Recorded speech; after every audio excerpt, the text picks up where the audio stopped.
अच्छा फिर कभी का 33वां भाग। अगले दिन सुबह हम यूनिवर्सिटी पहुंचे ही थे कि टाइगर्स के सदस्य राम को पकड़े हुए मेरे पास पहुंच गए। सुबह सुबह मैं थोड़ा अचंभित थी और अच्छा भी नहीं लग रहा था। अध्यक्ष सजल उसे पकड़े था, पूरी यूनिट उसे घेरे थी। लगता था उसे बिस्तर से उठाकर सीधे ले आए हैं। कोई उसे घूंसा मारता था, कोई पैर से ठोकर मारता था, तो कोई बाल ही खींचता था। मैं तो घबरा गई थी, ये क्या हो गया है।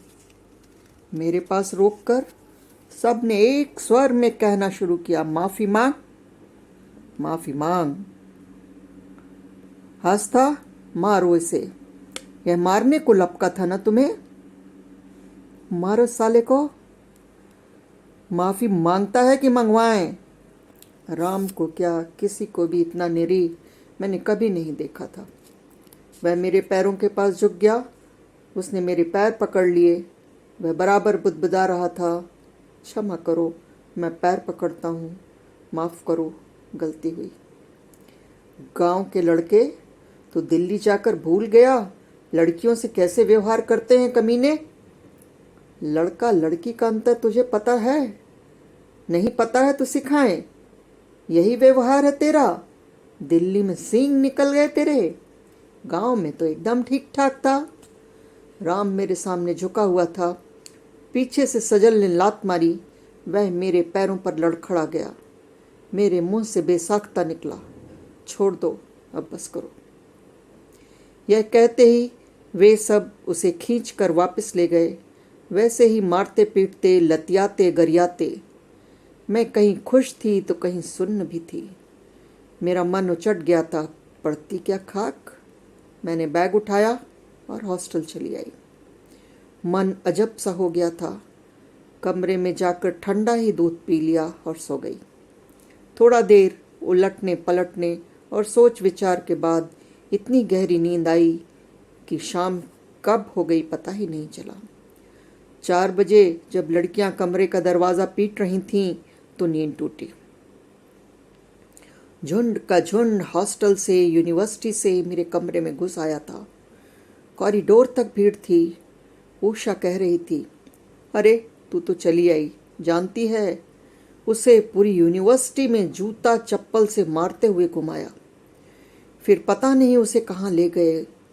घंटे भर बाद देखा तो फिर उसे ले आए थे। रात के पजामे शर्ट जैसे नाइट सूट में ही था वह। उसका आधा सिर मूंड दिया था और आधी मुंह छुड़ा दी थी, मुंह पर कालिक पोत दी थी और पूरी यूनिवर्सिटी में मारते मारते घुमाया था। राम तो एकदम बेजान लग रहा था। सारी अकड़ गायब हो चुकी थी और टेम्पो स्टैंड के पास उसे छोड़कर सब भाग गए। सुनते हैं बाद में उसके कुछ दोस्तों ने उसे हॉस्टल पहुंचाया था। कुछ को डर था कहीं मर न जाए, लेकिन एकदम निर्लज्ज हो गया था वह। आंख में एक आंसू तक न था। उषा अपनी बात कह रही थी, लेकिन बाकी सब पीछे से चिल्ला रही थी, क्या हुआ आस्था को? मुझे आस्था को देखने दो ना, बहुत सुंदर होगी, तभी तो इतना बड़ा कांड हो गया। वाह रे हीरोइन, अरे हमारे लिए भी कोई कुछ ऐसा करता, क्या दुर्गति की उसकी। लेकिन बढ़िया सबक सिखाया। जब कोई दूसरी लड़की से भिड़ने के लिए आगे आएगा तो 5 बार सोचेगा। इतना सब हुआ, लेकिन सब खुश थे, कोई दुखी न था। लगता है आस्था पर कई लड़के एक साथ फिदा होंगे, पीछे से कोई लड़की बोल रही थी। तभी तो इतनी मारपीट, इतना शोर शराबा हुआ, वरना कोई किसी के लिए ऐसा कुछ करता है क्या? टाइगर्स इतनी तेजी से क्यों राम के पीछे पड़े?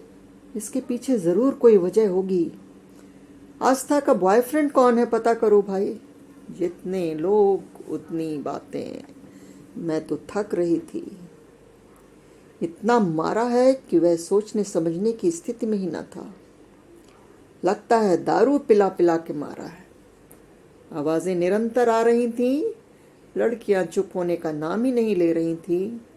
मेरे कमरे का दरवाज़ा पैक था और कॉरिडोर भी पैक था। मुझे बीच बीच में कुछ चीज़ें सुनाई दे जाती थी। धीरे धीरे भीड़ छटी। मैं सुन्न थी। ना अच्छा लग रहा था न बुरा। विनीत भी याद न था।